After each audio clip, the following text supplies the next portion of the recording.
उज्जवल गुलिया, अच्छा उज्जवल गुलिया, गुलिया माफ करना भाई।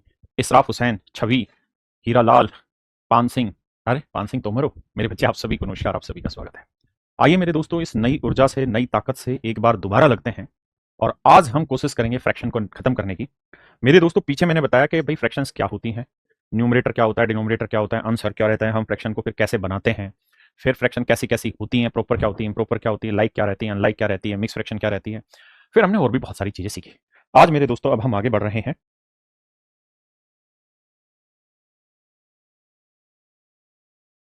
देखिए मेरे दोस्तों, आपको मैंने एक चीज पढ़ाई कि भाई प्रॉपर फ्रैक्शन जो होती है, जिसे हम उचित भिन्न कहते हैं, उचित भिन्न कहते हैं, इसमें कहानी क्या होती है कि न्यूमरेटर बड़ा होता है ना, छोटा होता है, और डिनोमिनेटर बड़ा, यानी अंश छोटा और हर बड़ा होता है। इसकी वैल्यू हमेशा ही एक से छोटी रहती है।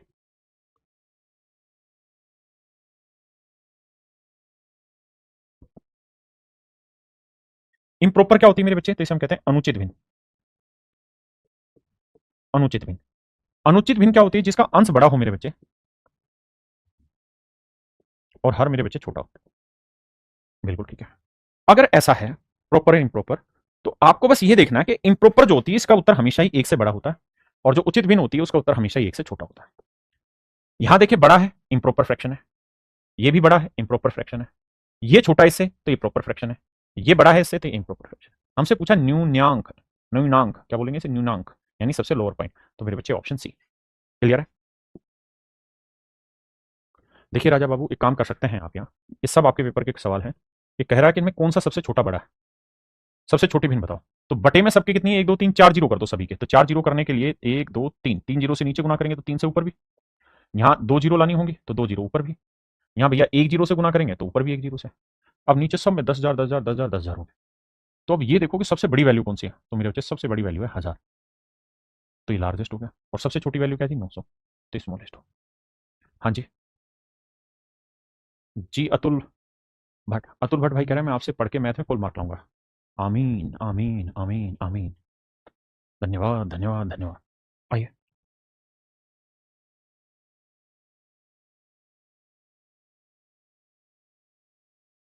कहता find the largest fraction among the following. निम्नलिखित में सबसे बड़ी भिन्न को ज्ञात कीजिए, क्या हो। देखो यार, हमें पूछ रहा है सबसे बड़ी भिन्न, ये प्रॉपर है, अंश और हर की पहचान है थोड़ी सी, हाँ सर, ये प्रॉपर है जी, ये भी प्रॉपर है, और ये भी प्रॉपर है, यानी सारी ही भिन्नें प्रॉपर है।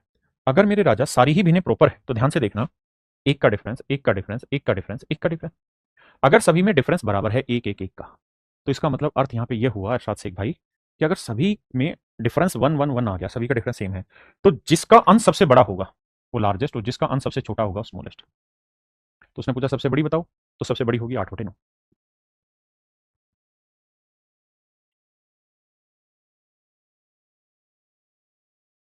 देखिए मेरे दोस्त, सबसे पहले नजर ये दौड़ाइए कि प्रॉपर है कि इम्प्रॉपर है, उचित भिन्न है कि अनुचित। तो आपका जवाब सर उचित है, इसमें कोई दो राय नहीं। एक का डिफरेंस, एक का डिफरेंस, एक का डिफरेंस, एक का डिफरेंस, बिल्कुल सही बात है।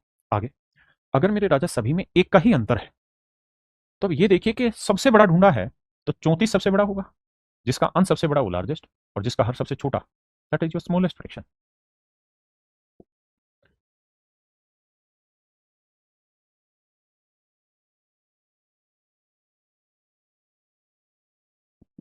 देखिए यार, थोड़ी सी समझ रखेंगे तो बात बन जाएगी। 11 12, एक का एक का एक का। अब पूछा सबसे बड़ी बताइए, तो मेरे बच्चे 15/16 सबसे बड़ी होगी लार्जेस्ट, और 11/12 सबसे छोटी होगी स्मॉलेस्ट। बातें खत्म हो गया ना। कह रहे सबसे बड़ी संख्या ज्ञात करिए, तो बहुत समझदारी की बात है, ये बड़ी हो नहीं सकती क्योंकि माइनस में। बात तो आपकी सही है सर, बात तो सर आपकी सही है। अब अगर ध्यान से देखें तो मैं इसे काट भी दूं तो कोई फर्क नहीं पड़ेगा आपको, बड़ी चीज। अब मुझे ये बताना, सारी की सारी इम्प्रॉपर फ्रैक्शन है कि प्रॉपर फ्रैक्शन है, उचित भिन्न है कि अनुचित भिन्न है। तो जवाब है सर अनुचित है। तो अनुचित है राजा, तो हम एक काम कर सकते हैं, दो तरीके से यहाँ सवाल को एक्सप्लेन करना पसंद करूंगा मैं।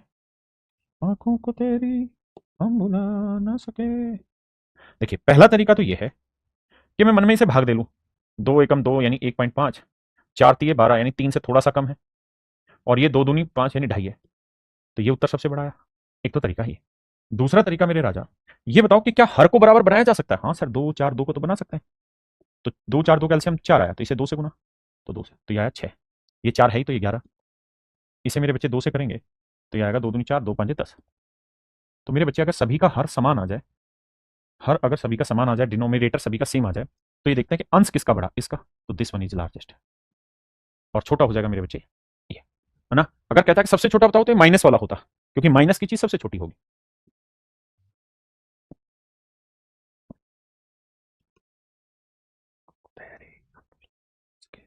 भाई इनको है ना, कंटेंट को एक जगह लिखा करो, क्वेश्चंस को, और स्पेस दिया करो, ठीक है, क्योंकि काम करने की जगह नहीं बचती। देखो यार, एक और एक दो, तीन और एक चार, चार और एक पांच, पांच और एक छह। पहली बात सबका डिफरेंस सेम है, दूसरी बात प्रॉपर फ्रैक्शन है, तो अंश किसका बड़ा, ये, तो लार्जेस्ट होगी 5/6। सबसे छोटा कौन सा है, एक, तो स्मॉलेस्ट होगी 1/2। सवाल में कह रहा है कि find the difference between the largest fraction and the smallest fraction among this. कहता है सबसे बड़ी भिन्न और सबसे छोटी भिन्न का अंतर ज्ञात कीजिए। तो मेरे बच्चे, बटे आया 6, तो यह है 5, 2 तिया 6, 3 एकम 3, तो 5 में से 3 गया, 2/6, तो 1/3। और यही मेरे बच्चे हमारे सवाल का जवाब।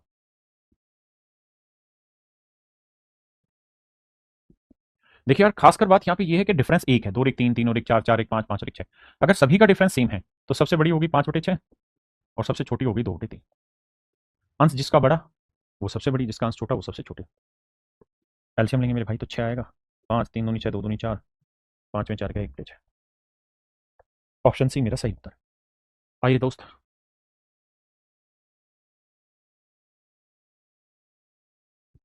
देखिए मेरे भाई, थोड़ा सा गड़बड़ है यार, इसकी पीएनजी में करेक्शन कराना तुम आगे। 5/6, 7/8, 11/12, 13/16। यहाँ डिफरेंस है 3 का, यहाँ डिफरेंस है 1 का, यहाँ डिफरेंस है 1 का, यहाँ डिफरेंस है 1 का। ये बताओ मेरे राजा, क्या डिफरेंस सेट किए जा सकते हैं सारे? जवाब है हाँ, सबको 3 बनाया जा सकता है।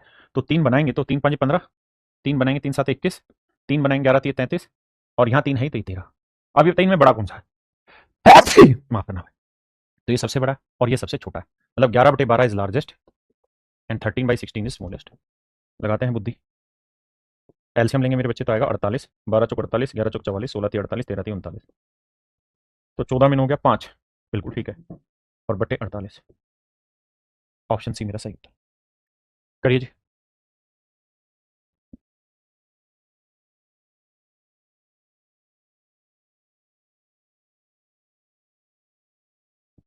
देखिए भाई, कहता निम्नलिखित में से कौन सी भिन्न 8/5 से अधिक और 7/4 से कम है? कहता नीचे जो फ्रैक्शंस लिखे हुए इनमें कौन सी ऐसी भिन्न है जो 5/8 से अधिक है और 7/4 से कम? 8/5 में 7/4 से कम। हमसे इस चीज के ऊपर चर्चा कर रहा है। देखो, पहली बात तो मेरे बच्चे ये, दो तरीके से एक्सप्लेन करने की कोशिश करता हूँ। पहली चीज, तो मैं इसे पॉइंटों में लिखूंगा तो ये 1.6 आएगी और ये 1.75, यानी जो भी मेरा उत्तर है इनके बीच आना चाहिए। 3/8 लेंगे तो 3 दूनी 6, 2 पॉइंट समथिंग समथिंग आएगा, ये तो इसके बीच में आएगा ही नहीं, इसलिए काटा। 2/7, 7 को भाग देंगे, 7 दूनी 14, यानी 0.2 समथिंग आएगा, ये भी इनके बीच में नहीं है। भाई समझदारी की बात यह है कि उत्तर जो है वो 1.6 और 1.75 के बीच में होना चाहिए। तो ये तो एक से ही छोटा था, हट गया, ये भी एक से छोटा था, हट गया, क्योंकि 1/4 तो एक से छोटा ही उत्तर देगा, क्योंकि प्रॉपर फ्रैक्शन है दोनों, है ना। तो इम्प्रॉपर फ्रैक्शन बची है, यही मेरा आंसर, सोल्व करने की जरूरत ही नहीं है।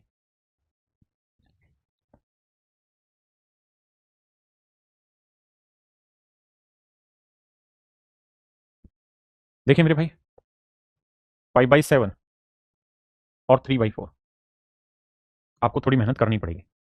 5 को लिखेंगे, 7 से भाग देंगे, ना जाने की 0, 7 7 49, एक आया, फिर 0 लगाया, 7 एकम 7, यानी इसका उत्तर दशमलव में 071 आया, बिल्कुल ठीक है। अब यहां देखें तो ये आएगा 0.75, बहुत नजदीक का मामला है, यानी मेरा आंसर 0.7 से बड़ा होना चाहिए और 0.75 से छोटा। मेरे बच्चे, 1/3 को अगर आप दशमलव में बदलते हो ना, तो ये आता है 0.33। अगर 2/3 लोगे ना आप, तो ये आ जाएगा 0.66, तो इसकी वैल्यू आएगी 0.66। लेकिन समस्या यह है कि 0.66 इनके बीच में आएगा ही नहीं, इसलिए कट गया। 1/2 का मतलब होता है 0.5, 0.5 इनके बीच में है ही नहीं, कट गया। हाँ है ना, मेरी बात समझ पा रहे हैं कि नहीं? बिल्कुल ठीक है। यहां चर्चा करनी पड़ेगी, 7/9, 8/9। देखिए यार, 9 से भाग देंगे 7 को, तो 9 7 63, बचा 7, फिर 9 7 63, यानी इसका उत्तर आएगा 0.77, बिल्कुल ठीक है। अब 8/9 को भाग दोगे तो 8, 9 से भाग दोगे, ना जाने की 0, 9 8 72, फिर 8 आया, फिर 80, तो 9 8 72, तो इसकी वैल्यू आएगी 0.88। तो ये भी गलत है, क्यों? क्योंकि इनके बीच में आना चाहिए, तो 0.71 से 0.75 के बीच में होना चाहिए, जबकि यहां का जो ये मामला है ये 0.88 हो गया, जो इससे बड़ा है, इसलिए भी गलत हो गया। बचा ऑप्शन डी, यही मेरा राइट आंसर, यही मेरे बच्चे मेरा राइट आंसर।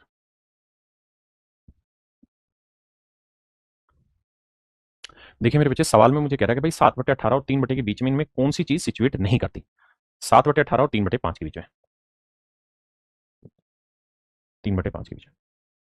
तो पहली बात हमें ये समझनी कि इससे छोटी होनी चाहिए और इससे बड़ी होनी चाहिए, तभी इनके बीच में आएगी। तो अगर मैं रख के देखता हूँ कि क्या 1/2 बीच में आता है, तो ये देखो क्या 1/2 इससे बड़ा है, तो हाँ 2 7 14, 18 एकम 18, ठीक है। और क्या ये इससे छोटा है, हाँ देखो 2 3 6 और 5 एकम 5, ये छोटा भी आ रहा है इससे, तो ये तो सेट होगा। उसने पूछा कौन सा सेट नहीं होगा, तो ये सेट होगा। अब 2/5 को चेक कर लीजिए मेरे बच्चे। देखिए यहां से तो स्पष्ट है, ये 5 है, ये 5 है, तो सेम आ गया, ये 3 है, तो ये 2, ये कहानी तो सही। अब यहां चेक करें तो 18 दूनी 36 और 5 7 35, तो हाँ ये 36 है 35, यानी बीच में आ रहा है। ये कहानी भी मेरे बच्चे अमूमन सेट हो गई। अब आते हैं मेरे बाबू हम 5/12 पे। तो इसे सेट करना है तो हमें देखना पड़ेगा कि क्या ये इससे छोटा है इससे, तो 5 5 25, 12 3 36 बार, तो ठीक है। अब यहाँ चेक करें तो 18 5 90 और 12 7 84, ये कहानी भी ठीक है, यानी 5/12 भी इनके बीच में ही सेट हो रहा है। अब चेक करते हैं मेरे बच्चे 1/3 को। देखो यार 5 एकम 5, 3 3 9, ये वाली बात सही है।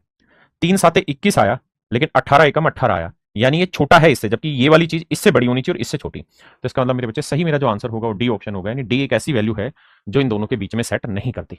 रिमझिम पांडे जी नमस्कार, सूरज भाई, अमित गुजर भाई। कहता है यार एक्स का मान इनमें से क्या रख सकते हैं। बेटा मैंने कहा था पीएनजी में एक काम किया करो, डाटा एक जगह लिख के जगह छोड़ा करो ताकि काम करने का मौका मिले। देखिए भाई, समझने की कोशिश करते हैं। कहते हैं यार एक्स की वैल्यू इनमें से कौन सी रख सकते हैं। मेरे बच्चे अगर मैं एक्स की वैल्यू 1 ले लेता हूं, तो 11 एकम 11 या 7 या 21 सेट हो रहा है, बिल्कुल ठीक है, यानी 1 रखने पे ये चीज बड़ी आ रही है। अब यहां देखते हैं 3 3 9 और 11 एकम 11, ये डाटा भी सेट हो रहा है, यानी अगर यहाँ 1 रखते हैं तो 1/3 इससे बड़ा है और इससे छोटा है, तो 1 राइट आंसर है। आप कैसे ऐसे तो हम 2 भी रख सकते हैं, रखो ना 2। अगर मैं 2 रखूं तो 11 दूनी 22 और 7 या 21, तो ये 22 आ गया, ये 21 आ गया, जबकि ये बड़ा होना चाहिए था, तो गलत हो गया। तो ऑप्शन से ही मेरे बच्चे डायरेक्ट वैल्यू रख के हम सीधा सीधा सोल्व कर जाएंगे इस चीज को।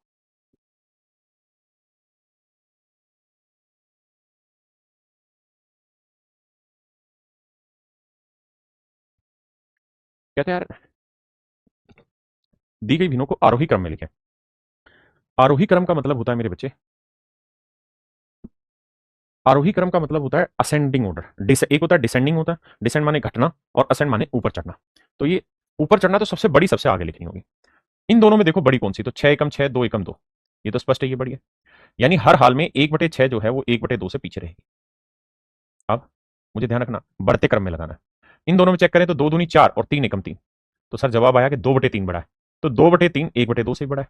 तो ये सीक्वेंस जहां होगा वहां सेट है कि भाई 1/6 से बड़ा ये है और इससे बड़ा ये, तो 1/6 1/2 और 2/3, ऑप्शन सी। डी इसलिए नहीं है कि 2/3 और 1/2 में 2/3 बड़ा होता है, और हमें लगाना है मेरे बच्चे क्या, असेंडिंग ऑर्डर।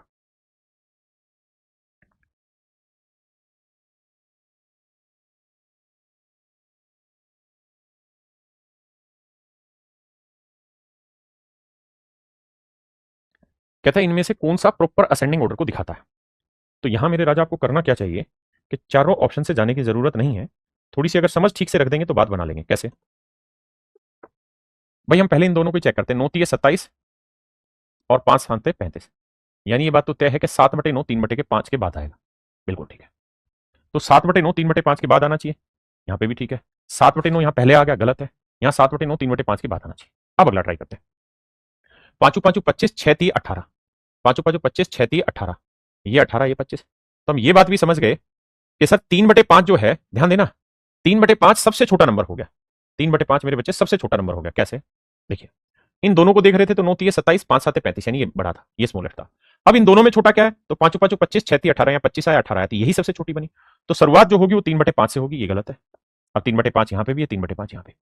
अब मुझे इनमें चेक करना है, तो 7 6 42 और 9 5 45, तो ये 45 आया और ये 42 आया, और बिल्कुल correct, absolutely right answer. Order बिल्कुल सही है, तो मेरे बच्चे ऑप्शन सी मेरा करेक्ट आंसर। आइए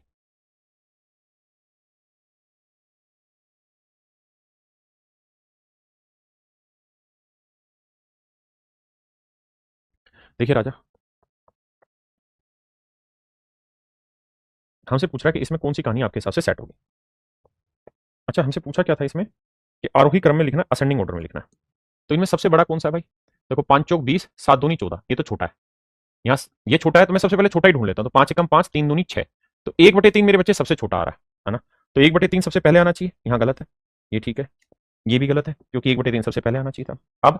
अब 1/3 की कहानी खत्म, इन्हें देखते हैं कि 7 दूनी 14 और 5 चौक 20, तो ये 20 आया और ये 14 आया, तो बिल्कुल ठीक है, ये बड़ा होना चाहिए। तो इसका मतलब मेरे बच्चे ऑप्शन सी मेरा करेक्ट आंसर दे रहा है, ऑप्शन सी मेरा सही उत्तर दे रहा है।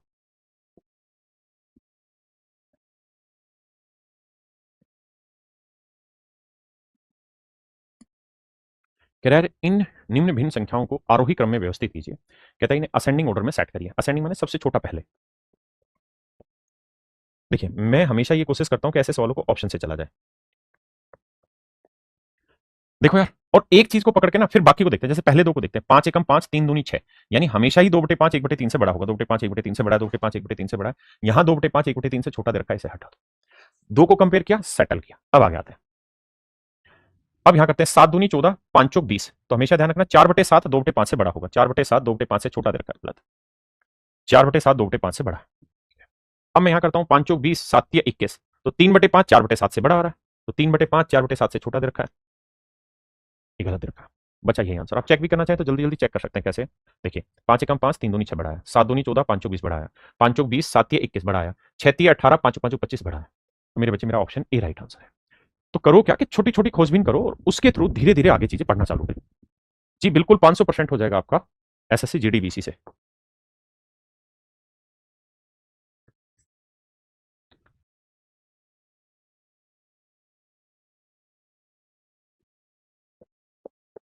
कहता है select the option that represent the fraction. कहता है उस विकल्प का चयन कीजिए जो भिन्नों को बढ़ते क्रम में दर्शाता है। तो मेरे बच्चे हमें बढ़ते क्रम में दिखाना, तो मुझे लगता है कि हमें ऑप्शन से जाना चाहिए। अब क्या किया जाए? 4 एकम 4, 3 एकम 3, तो ये बिल्कुल बड़ा है। 5 देखो छोटी छोटी मतलब लेंगे, 3 एकम 3, 4 एकम 4, यानी 1/3 1/4 से बड़ा है, यहाँ पे भी बड़ा है। यहाँ 1/3 छोटा दे दिया, 1/4 से गलत है। यहाँ 1/3 छोटा दे दिया, 1/4 से गलत है। यानी बी और डी पहले ही स्टेप पे कट गए। हाँ जी। अब आते हैं ए और सी में आगे। अब चलाते जाते 5 एकम 5, 3 दूनी 6, 5 दूनी 10, 5 तीय 15, बिल्कुल ठीक है। 8 तिया 24, 5 पचू 25, 25 बढ़ाया, 10 पंजे 50, 8 7 56, ऑप्शन ए ही करेक्ट है। अगर आपको मेरी हिंदी में बोली हुई बात समझ नहीं आती तो इंग्लिश में उस टेबल को मल्टीप्लाई किया करो, है ना। जैसे यहां तो बड़ा स्पष्ट था, इन दोनों में तो 3 ही बड़ा होना था। यहां मैंने 5 5 जा 25, 8 3 जा 24, ये 24 आया, ये 25 आया, तो ये बड़ा हुआ। फिर 10 5 जा 50, 8 7 जा 56, तो ये 56 आया और ये 50 आया, तो ये बड़ा हुआ। तो इस तरीके से छोटी छोटी नजरें रखा करो।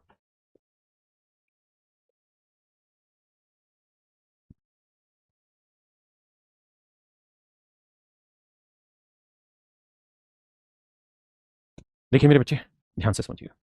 कहता है आरोही क्रम में लिखिए असेंडिंग ऑर्डर, मतलब सबसे पहले सबसे छोटा देखते हैं। देखो यार 8 दूनी 16, 3 चौक 12, 8 दूनी 16, 3 चौक 12, यानी पहली बात 2/3 बड़ा होगा 4/8 से। 2/3 4/8 से बड़ा है, 2/3 4/8 से छोटा है, गलत दे दिया। 2/3 4/8 से छोटा है, गलत दे दिया। 2/3 बड़ा होगा, 2 यहाँ गलत लिख दिया, 2/3 होगा। ठीक है जी। अब कहानी को आगे लेकर चलते हैं। अब अपने पास ए और डी में से एक आंसर है। अब मैं इनको कंपैरिजन कर लूं, देखो इन दोनों में चले तो 4/8 5/9 दोनों में सेम है, तो इसको मत छेड़ो। इसका 9/11 और 2/3 है, तो इन्हीं को छेड़ते हैं। 3 निम 27 और 11 दूनी 22, तो ये आया 22 और ये आया 27, यानी 9/11 बड़ा होगा किससे? 2/3 से, जबकि यहाँ छोटा दे रखा था। मेरे बच्चे कट गया, ऑप्शन ए राइट आंसर। देखिए फिर से समझाता हूँ। 9 चौक 36, 8 पंजे 40 बड़ा आया, 3 5 जा 15, 9 2 जा 18, 18 बड़ा है, 11 2 जा 22, 19 9 3 जा 27, ये बड़ा है। तो मेरे बच्चे ऑप्शन ए मेरा बड़ा वैल्यू देगा, ऑप्शन ए मेरे बच्चे मेरी बड़ी वैल्यू देगा। इस बार कहानी पलटी है। इस बार मेरे बच्चे डिसेंडिंग ऑर्डर है, असेंडिंग नहीं, डिसेंडिंग ऑर्डर है। और डिसेंडिंग ऑर्डर का मतलब होता है मेरे बच्चे कि सबसे बड़ा पहले फिर घटते चले जाओ। ठीक है जी, बताइए। देखिए जी, ध्यान देना। असेंड माने चढ़ना, सबसे बड़ा आखिरी में। डिसेंड माने गिरना, सबसे बड़ा पहले, है ना। पीछे वाले में तो वो दे रखा था असेंडिंग का। इस बार देखिए मेरे राजा, ध्यान देना भाई। डिसेंड यानी सबसे पहले बड़ा टेको। तो 8 8 64, 9 7 63, ये बड़ा है। तो यानी 8/9 पहले आना चाहिए। तो 8/9 एक, देखो 8/9 7/8 से बड़ा है। तो 8/9 7/8 से गलत रखा है। 8/9 7/8 से बड़ा है, यहां तक की कहानी ठीक है। 8/9 7/8 से बड़ा है, 8/9 7/8 से बड़ा होना चाहिए। भाई बड़ा पहले लिखो। अब इनमें देखते हैं 10 8 80 और 9 9 81, यानी 9/10 बड़ा आ रहा है, तो 9/10 सबसे सबसे आगे आना चाहिए, तो 9/10 यहाँ है। बस मेरे बच्चे डी का ठीक है। तो ऑप्शन सी मेरा राइट आंसर है 22 का। देखिए चीजें बहुत आसान है, छोटी हैं, अगर समझ के चलोगे तो बहुत प्यार से समझ में आएंगी। कह रहे निकित कर कितने घंटे पढ़ाई करनी चाहिए। मेरे बाबू सच बात यह है कि अगर आप एज ए स्टूडेंट हैं तो अपनी हैबिट बनाइए कम से कम 8 घंटे मिनिमम। लेकिन वो 8 घंटे ऐसे होने चाहिए जिसमें आपका पूरा ध्यान हो पढ़ाई के ऊपर, इधर उधर की कोई बकवास ना हो। और उस 8 घंटे में कम से कम 5 से 6 ब्रेक लीजिए। और वो ब्रेक हटा के मैंने 8 घंटे बोला है। और जब दिन में कम से कम 1 से 2 बार आउटडोर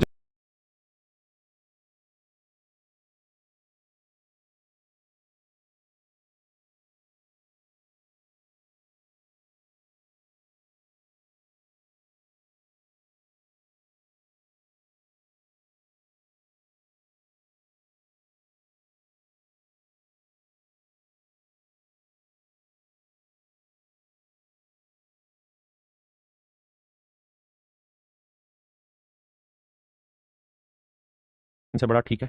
यहाँ 3/4 2/3 से बड़ा होना चाहिए था, यानी पहले बड़ा आएगा फिर छोटा। ये ठीक है। 3/4 2/3 से ठीक है। 3/4 2/3 से बाद में रखा, ये गलत है। मतलब दो ऑप्शन तो आप तुरंत काट गए, अब बच गया बी और सी। ट्राई करते हैं। देखो यार, 4 चौक 16, 5 तिये 15, ठीक है, छोटा आना चाहिए आगे। 3 तिया 9, 4 दूनी 8, ठीक है। 2 दूनी 4, 3 एकम 3। हर हाल में ऑप्शन सी ही है क्योंकि इसके अंदर सारी सेटिंग सेट हो गई है। यानी बड़ा, फिर उससे छोटा, फिर उससे छोटा, फिर उससे छोटा। चलो। और जब भी पढ़ाई करें तो बहुत जल्दबाजी ना करें, बहुत शांति से धीरे धीरे धीरे धीरे आगे बढ़े, लेकिन सोलिड बढ़े। बहुत बच्चे क्या करते हैं कि उनको इतनी जल्दी लगी रहती है सिलेबस खत्म करने के लिए, सिलेबस खत्म करो। अरे बावलो, तुम ये भूल क्यों रहे हो कि इसी के दम पे एग्जाम क्रैक होना है। मेरी बात समझ रहे हो? तो डोंट लूज इट, इस पे पूरा वक्त दो। सर मेरा दिमाग 2 ही घंटे में इधर उधर भागने लगता है, 8 घंटे कैसे पढ़ूंगा? राजा बाबू पता है क्या करो, अपने रूटीन को ऐसा बनाओ कि सबसे पहले मॉर्निंग जल्दी उठो अराउंड 4:35, और उठ के उस समय उस चीज पे फोकस करो जिसे याद करना होता है। जैसे जीएस हुआ, कुछ बच्चों के लिए इंग्लिश याद करनी जरूरी होती है, कुछ के लिए हिंदी में कुछ नियम रटने होते हैं, किसी के लिए किसी और चीज में।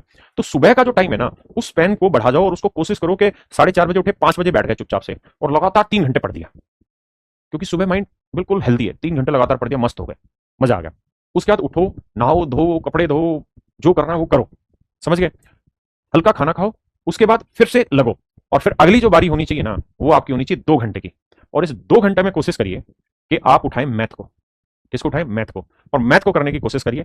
मेरी क्लासे लाइव देखने की कतई जरूरत नहीं है, मैंने कहा है कि अपने शेड्यूल के हिसाब से देखिए, रिकॉर्डेड देखिए, अपने पेस के अकॉर्डिंग देखिए, समझे मेरी बात? 2 घंटे वो पढ़िए, उसके बाद आराम से आपका सुबह मान लो 5 बजे पढ़ना शुरू किया, 5 से 3 8, अब मैं कह रहा हूं 8 से 9 1 घंटा पूरा रेस्ट मारो। रेस्ट मारो मतलब घर के काम करो, फालतू के इधर उधर जो भी है। उसके बाद 9 बजे दोबारा बैठो किताब लेके, और 11 बजे, 9 से 11 तक मैथ को बढ़िया से रगड़ दो। रगड़ दिया जी, जो आपका मन किया, 2 घंटे 2.5 घंटे, आपका टाइम हो गया 11:30 बजे के। अब 11:30 बजे आराम से उठो, और जो 70 काम बच रहे हैं घर गृहस्थी के, वो सारे करो।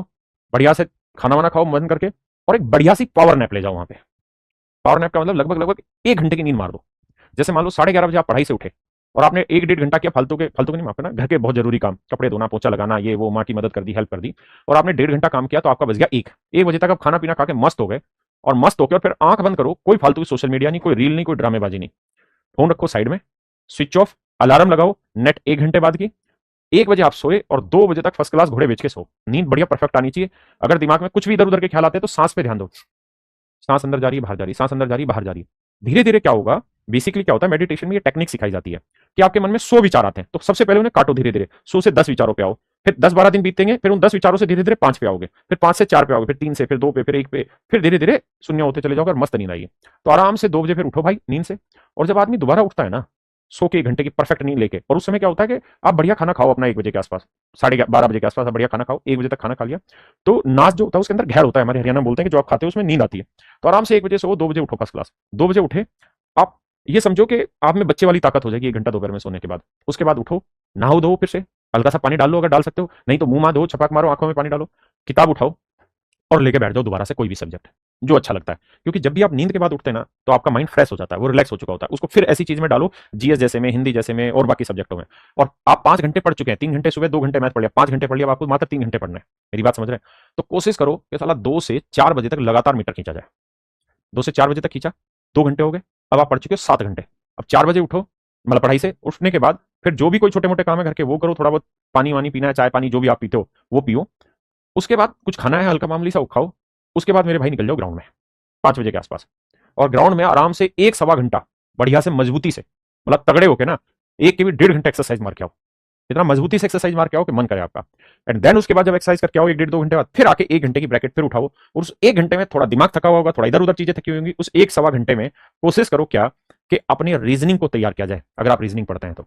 देन उसके बाद फिर 8 घंटे आपके पूरे हो चुके हैं। आप सुबह 4:30 बजे के उठे हुए हैं, दोपहर में 1 घंटे आपने नींद ले लिया, घर के भी काम करने का आपको टाइम लगा। उसके बाद आप बैठिए, अपनी डायरी लीजिए और फिर उसमें अपने पॉइंट लिखिए कि आज मैंने निर्धारित किया था 4:30 उठना और 5 बजे पढ़ने बैठने का, लेकिन मैं इतना बड़ा ढक्कन हूं कि मैं उठा ही 5 बजे, तो गाल पे 2-3 चमाचे जोर से मारो। देखो, एक चीज हमेशा ध्यान रखना, जब तक आप अपनी गलती को नहीं ढूंढेंगे, गलती को पहचानेंगे नहीं, तो उसमें सुधार नहीं कर पाएंगे। इसलिए लास्ट में डायरी लिखिए, फिर मैथ में अपने पॉइंट लिखिए, इंग्लिश, रीजनिंग, जीएस, हिंदी, अपनी स्टेटिक जी के जो जो आपने लिखना पॉइंट वो लिखिए कि मैंने ये लूज किया, ये मैंने गलत किया, यहाँ मैंने टाइम कम दिया, यहाँ कोई आ गया यार दोस्त आ गया, मैंने उसके बाद 20 मिनट की ऐसी तैसी कर दी, तो 2-3 खींच के फिर थप्पड़ लगाओ अपने गाल पे, किसी और के नहीं। इस तरीके से जब सोने जाओ तो आपकी एक लिस्ट पूरी तैयार हो चुकी हो, है ना, 15-20 मिनट में, कि आज मैंने क्या क्या खराब किया, क्या क्या अच्छा किया। ठीक है, धीरे धीरे क्या होगा कि खराब वालों की संख्या कम हो जाएगी और अच्छे वाली चीजों की संख्या बढ़ जाएगी। फिर अगले दिन का पहले से प्लान करके लिखो, और हर हाल में ध्यान रखना, प्लान हल्का रखना, भारी मत रखना। क्योंकि अगर आपने डिसाइड किया है कि मैंने 8 घंटे पढ़ना है, और अगर आप 8.25 घंटे पढ़ देंगे ना, तो उस खुशी का अंदाजा ही नहीं होगा। लोग पागल है इस बात पे कि वो माइंड सेट में है कि जिस दिन मेरा सिलेक्शन हो जाएगा, जिस दिन मेरा सिलेक्शन हो जाएगा। भाई बावले हो आप लोग, आप अपनी जर्नी को एंजॉय करो, आप अपनी डे टू डे लाइफ को एंजॉय करो कि आज मैंने मॉक टेस्ट दिया, आज मैंने ये किया। रात को सोने से पहले एक मॉक टेस्ट दे सकते हैं, बीच में एक मॉक टेस्ट दे सकते हैं। मेरी बात समझ रहे हैं? 8 घंटे मोर देन एनफ होते हैं, इसमें कोई दो राय नहीं है। अगर सिंसियरली पढ़ाई हो जाएगी तो बहुत अच्छा है, और अगर इस हैबिट को आप 1 महीना लगा देंगे ना लगातार, तो आपकी बॉडी यूज टू हो जाएगी और आपका माइंड इधर उधर जाएगा ही नहीं। और फिर आराम से अपना सोएं। जब रात को सोएं तो अपनी मम्मी के पैर दबा के सोएं, जरूरी है। पापा के पैर दबा के सोएं अगर सो पाए तो, लेकिन पापा से सभी की दूरियां रहती तो मम्मी के पैर जरूर दबाएं, है ना। और फिर मस्ती से सो जाइए, सुबह फिर अपना रूटीन अपनाइए। और रोज की कोशिश करिए कि आप 6 ही घंटे का टारगेट लीजिए शुरुआत में, लेकिन जैसे ही 6 से आप उसे 6.5 घंटे करेंगे ना, तो आपके जो मन में खुशी आएगी वो बहुत शानदार होगी। ठीक है, अब पढ़ने पर आते हैं। आइए, कह रहा है कि what will be the descending order of, कहते हैं इनका घटते क्रम बताओ। सबसे बड़ा लेते हैं, 3 दूनी 6 5 एकम 5, ये बड़ा है ये छोटा है। अब 7 एकम 7 3 तिया 9, ये बड़ा है। अब देखो यार, ये तो तय हो, कैसे बताता हूँ। 3 दूनी 6 5 एकम 5 ये स्मॉलेस्ट था, 7 एकम 7 3 तिया 9, यानी ये छोटा आया, तो 1/3 सबसे छोटा होगा। डिसेंडिंग का मतलब सबसे आखिरी में 1/3 आएगा। तो यहाँ 1/3 नहीं है, यहाँ 1/3 नहीं है, यहाँ 1/3 है, 1/3 है, क्योंकि सबसे छोटा मेरे भाई 1/3 था। अब यहाँ चेक भी करना चाहे तो 5 3 15 7 दूनी 14, 3 दूनी 6 5 एकम 5, सेट हो गया आपका डाटा, दिक्कत नहीं आपको तो कुछ। एक भाई कह रहा है सर पढ़ते समय नींद आने लगती है, पर फालतू की वीडियो देखने में नींद नहीं आती है। सोनू भाई ये तो माइंड ट्रेंड की बात है, धीरे धीरे माइंड ट्रेंड हो जाएगा। कोशिश करिए अपने फोन से इंस्टाग्राम हटाया जाए, कोशिश करिए कि जिंदगी से उन सभी टीचरों को हटाया जाए जो फालतू की पूरे दिन रीलबाजी करते रहते हैं। यूट्यूब पे खड़े होकर, इंस्टाग्राम पे खड़े होकर इतनी वाहियात रीलें तैयार होती हैं, पूरे दिन की न्यूज चैनलों की तरह काम करते हैं। ये लोग आपके करियर के साथ खेल रहे हैं, तो इनको सबको अनसब्सक्राइब करिए। अपने जीवन में देखिए कि कुछ भी इधर उधर का है उसे हटाना है। इंस्टाग्राम हटाइए, फालतू चीज हटाइए, सिर्फ पढ़ाई पे फोकस रखिए। देखिए यार, डिसेंडिंग ऑर्डर है बाबू। तो डिसेंड का मतलब सबसे छोटा सबसे आखिरी, इन्हीं को पकड़ते हैं। 12 पंजे 60, 8 7 56, यानी 5/8 हर हाल में 7/12 से बड़ा होना चाहिए। 5/8 गलत है, क्योंकि डिसेंडिंग का मतलब होता है कि भाई सबसे बड़ा पहले नहीं, ठीक है। 5/8 7/12 से, 5/8 7/12 से छोटा दे रखा है, ये गलत। अब आते हैं अगले पे, 4 7 28, 12 3 36, ये 36 आया और ये 28। तो डिसेंडिंग में बड़ा पहले छोटा बाद में, तो 3/4 पहले होना चाहिए था। तो 3/4 7/12 से पहले होगा, यहाँ 3/4 बाद में दे रखा है, हटा दो, बचा एक ऑप्शन, यही आंसर। अब चेक कर लें, 13 चौको 52, 16 3 48 छोटा आया, 8 3 24, 5 चौक 20 छोटा आया, 12 पंजे 60, 8 7 56 छोटा आया। बातें खत्म हो गया राजा, ऑप्शन डी अपना आंसर। ये मेरे भाई टाइपो एरर हो गया लगता है मुझे। हमारे जो लड़के हैं वो थोड़े विद्वान टाइप ज़्यादा है, देखते नहीं है करेक्शन को। ये 8/9 है।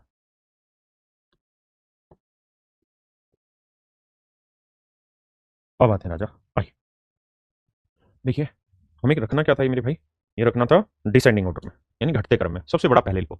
8 6 48, 9 5 45, ठीक है। 7 5 35, 6 3 18, ठीक है। 14 3 42, 7 3 21, ठीक है। देखो कैसे, 6 8 48, 9 5 45, ये बड़ा। 7 5 35, 6 3 18, ये छोटा।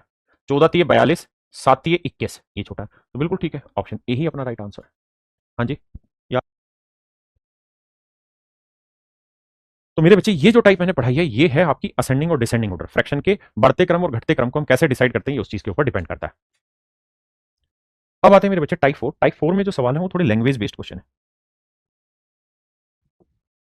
लैंग्वेज बेस्ड सवाल है, लैंग्वेज बेस्ड क्वेश्चन है। जैसे पहला ही सवाल आप एक बार पढ़िए, बढ़िया सवाल।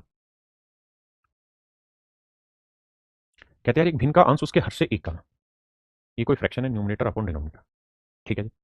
सवाल में कह रहे हैं एक भिन्न का अंश उसके हर से एक कम है, यानी अगर मैं उसके हर को x मान लूंगा तो अंश जो होगा वो एक कम होगा। ऐसा मैं नहीं, सवाल कह रहा है। The numerator of a fraction is 1 less than its denominator if 6 is added to numerator. कहता है अगर अंश में 6 जोड़ दिया जाए, कहता है अंश में 6 जोड़ देते तो फ्रैक्शन 5/4 हो जाती। सोल्व करते हैं यार, देखो तो x जमा 5 आया, 6 में 1 गया 5 बटे x, 5/4। देखिए यार क्या करें, क्रॉस मल्टीप्लाई। सर ये 5x आया, 4 से करेंगे तो 4x जमा 20 आया। सोल्व करेंगे तो x की वैल्यू आई सर 20। तो जो भिन्न थी, एक्चुअल जो भिन्न थी वो क्या थी, उसने कहा था भाई x है तो ऊपर एक कम होगा x-1, तो हमें ये बात तो पता चल गई कि x की वैल्यू 20 आई है, तो ऊपर वाली वैल्यू एक कम कितनी होगी, 19/20 मेरे बच्चे, मेरा सही उत्तर।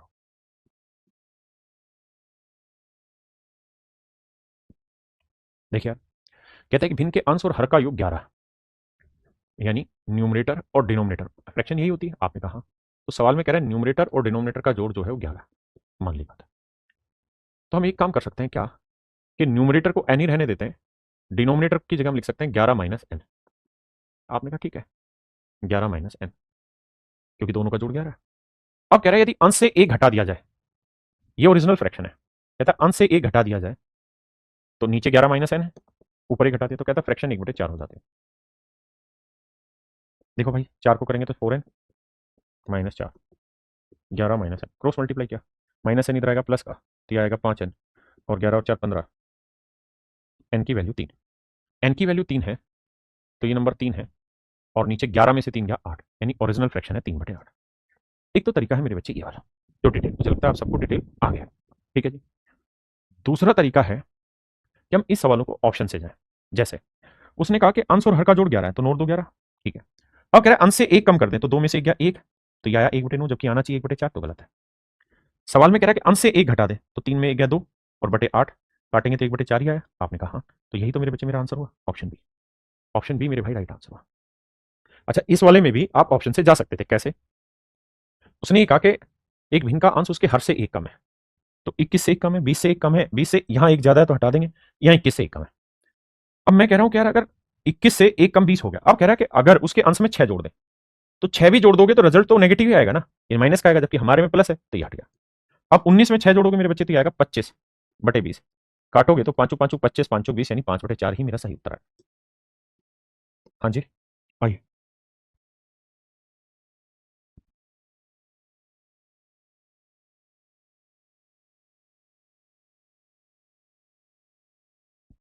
मेरे बच्चे इस सवाल में एक छोटा सा मिस्टेक और सही करना, यहाँ the sum of numerator and denominator of a fraction is 30, वो ऐसा कह रहा है कि किसी भिन्न के न्यूमरेटर और डिनोमिनेटर का सम है 13, ऐसे कह रहा है मेरे बच्चे कि न्यूमरेटर और डिनोमिनेटर का जो सम है वो 13 है, तो हम डिनोमिनेटर को लिख सकते हैं 13 माइनस डी, आपने कहा एन, आपने कहा ओके रिपोर्ट है, तो कोई दिक्कत थोड़ी है। अब फ्रैक्शन होती है न्यूमरेटर अपॉन डिनोमिनेटर, तो न्यूमरेटर को हम एन ही इस्तेमाल कर रहे हैं, डिनोमिनेटर की जगह 13 माइनस एन लिख रहे हैं। सवाल में कह रहा है if 6 is added to both the numerator and denominator, कहता है अगर दोनों में 6 जोड़ दिया जाए तो न्यूमरेटर में भी 6 जोड़ दो और डिनोमिनेटर में भी 6 जोड़ दो। कहता है जी दोनों में अगर 6 जोड़ दिया जाता है तो जो फ्रैक्शन बनती है मेरे बच्चे वो 8/17 होते हैं, जो भिन्न निकल के आई वो 8/17 है। तो आपको बताना है यार डिफरेंस क्या होगा न्यूमरेटर और डिनोमिनेटर। देखो मेरे भाई ये ऊपर वाला n+6 है, नीचे वाला 13 और 6 19 माइनस एन आया 8/17। देखो यार 17 को एन से किया 17n, 17 छिके 102, 19 8 152 माइनस 8n, 8n इधर आएगा प्लस का, 17 और 8 25, 102 उधर जाएगा माइनस का, तो ये आया 50, 25 से काटेंगे तो एन की जो वैल्यू आई मेरे बच्चे वो 2 आई। और सवाल ने कहा कि भाई फ्रैक्शन बताओ क्या है, तो एन की वैल्यू 2 है तो इसकी वैल्यू 11, 13 में से 2 गया मेरे बच्चे 11, यानी भिन्न का अंश 2 था तो हर है 11। अब उसने कहा कि इन दोनों का डिफरेंस बताओ, यानी 11 में से 2 घटाया तो 9, तो मेरे बच्चे मेरा सही आंसर हो जाएगा option B, that is 9। Option B मेरे बच्चे राइट 9।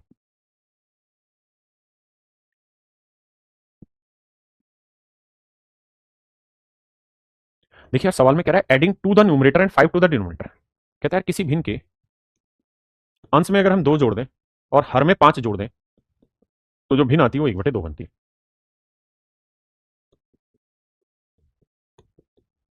तो यहां से सोल्व करोगे तो 2n माइनस डी बराबर 1 आ गया, ठीक। अगली लाइन में कह रहा है कि मेरे बच्चे अगर हम 2 घटा दें न्यूमरेटर और डिनोमिनेटर दोनों से, तो फ्रैक्शन थी न्यूमरेटर अपॉन डिनोमिनेटर, कहता है दोनों से 2 2 घटा देते हैं तो कहता है जवाब आता है 1/3। सोल्व करेंगे तो 3n माइनस 6 और ये d -2। अच्छा हम चाहें तो यहाँ से d की वैल्यू भी निकाल सकते थे, d की वैल्यू क्या आएगी भाई, तो 2n, 5 इधर आएगा माइनस का तो माइनस अब मेरे बच्चे एक बात बताना, -2 इधर आएगा तो किसका होगा, प्लस का, तो 3n, ये 2 इधर आएगा प्लस का, तो 6 में 2 हो गया -4 इक्वल टू डी, और डी की वैल्यू है मेरे बच्चे 2n -1 -1। अब 2n इधर लाएंगे तो माइनस का आएगा, तो n बचा, और -4 उधर जाएंगे तो प्लस का, तो n की वैल्यू आई 3। तो सबसे पहली बात तो ये समझिए कि n की वैल्यू 3 है, तो यहां रखेंगे 3 दूनी 6, 6 में से गया 5, तो डी की वैल्यू 5 आई, तो आंसर होगा 3/5।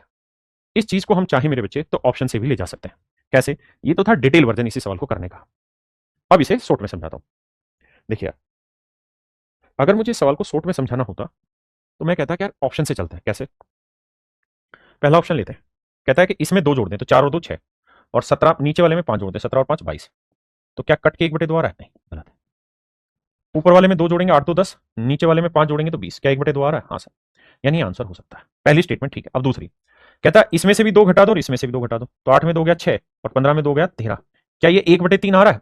क्योंकि दोनों में से 2 घटाने पे 1/3 भी तो आना चाहिए, तो जवाब है नहीं, तो ये गलत है। अब आते हैं, अब कह रहा है कि किसी भिन्न के अंश में 2 और हर में 5 जोड़ दो, यहाँ 2 जोड़ दो, यहाँ 5, तो 2 एक 3 7 5 12, तो 1/4 आ रहा है, जबकि आना चाहिए था 1/2, तो ये काटा लग गया। तो बचा मेरे बच्चे ऑप्शन डी। तो हम ऑप्शन से भी धीरे धीरे करके जा सकते हैं। एक चीज और भी देखना ध्यान से, अगर आपको किसी ऑप्शन में जैसे 1/7 है और सवाल में जैसे सेकंड स्टेटमेंट का कि इससे 2 घटाओ, तो आप कहेंगे 2 तो घट ही नहीं सकता सर, यहाँ तो घटेगा ही नहीं, क्योंकि माइनस हो जाएगा। तो ऐसे केस में क्या होता है कि हल्का सा कंफ्यूजन हो सकता है, तो इससे बचने का एक उपाय है कि 1/7 को बड़ा कर लो थोड़ा सा। मैं 10 से यहाँ पे भी गुना कर लेता हूँ, 10 से यहाँ पे भी, लेकिन करना वहां पे फिर हमें थोड़ा डिटेल ही पड़ेगा।